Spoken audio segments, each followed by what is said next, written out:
Okay, so the Fuji X-T3 is a beast of a camera, but you know that shiny object syndrome where something new and fancy comes out and you completely start to see people ignore the old model?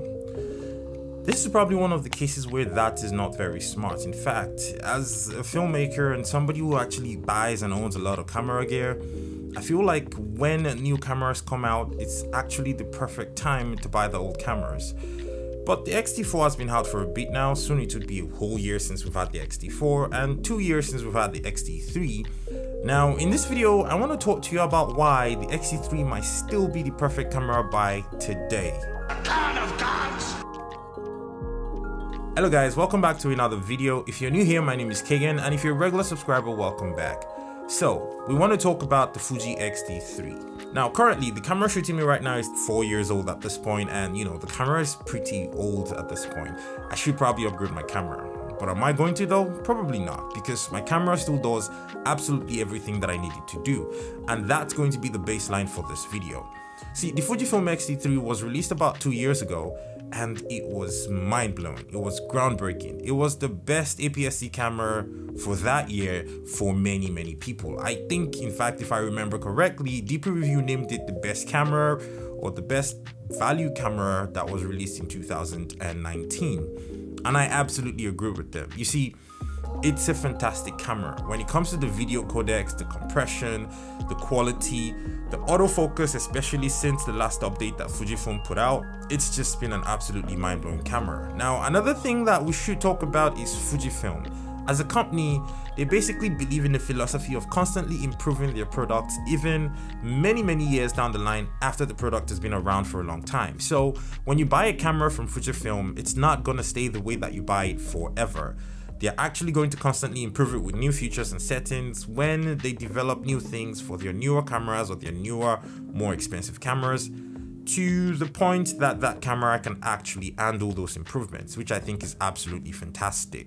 So the X-T3, in order for this video to make sense, I have to make some comparisons to the X-T4, which is the latest and the greatest and the fanciest new camera that Fujifilm has right now, that a lot of people are saving up their monies to buy. So if you have an X-T3, should you buy the X-T4? Probably not, except you need some certain things that the X-T4 offers that the X-T3 does not offer, which is honestly not a lot.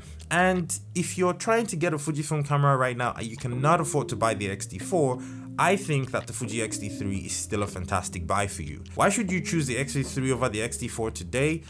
If we try to make that video, we're probably not going to get a lot of reasons, because the idea of the X-T4 is to make improvements that the X-T3 kind of lacked.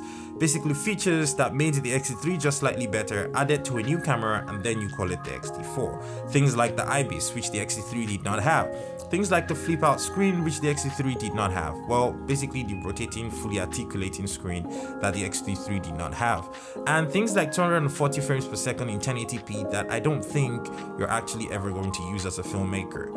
I mean, 120 frames per second was already more than adequate for slow motion.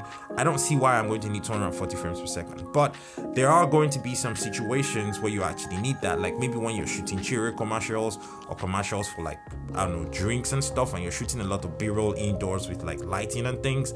That could actually come in very handy. But for the average person, you're probably not going to need that. And again, for people who shoot stuff like that, they probably shoot stuff like Reds and Arial X's. So I mean, I'm not really expecting those kind of production companies to be using the X-T3 or the X-T4 anyway. Now, when it comes to video settings, the X-T3 has a way that it separates its settings from the photo mode. Now, the real difference between this and the X-T4 though is going to have to be that the X-T4 has a dedicated switch for video mode, which is nice to have, but without it, will you really miss it? Probably not. Both cameras actually have the same compression settings with long up and whole intra, and you actually get the same codecs and bit rates internally and externally with both cameras, so nothing changed there. The X-T3 was already fantastic, just carry it over to the X-T4 and you still have a great camera. We spoke about the flip out screen. It's really convenient to have, especially for people who want to vlog. If you want to do vlogs, you can use the X-T4's flip out screen to see yourself and make sure you're constantly in focus. But again, Fuji's autofocus has always been really good, so if you didn't have the flip out screen, chances are you are in focus. Right now, I am shooting with an X-H1 that's like 4 years old, And I'm using autofocus to shoot this video, and I am pretty confident that the camera has me in focus, even though I have a monitor up there that I can quickly glance at just to make sure that I'm in focus. But most of the time, I've never really had any issues with my Fujifilm X-H1 focus hunting. It works fantastic. I have no problems with it. So it's natural to expect that the X-T3 that's a couple years or a few years older than that is actually going to perform better, which it does. I used the X-T3 exclusively for about 3 weeks recently, and you know, I completely put my X-H1 aside and I shot everything with the X-T3, and I feel like in that time the only thing that I really missed was the IBIS, which they've now added to the X-T4, which is why the X-T4 is so popular now.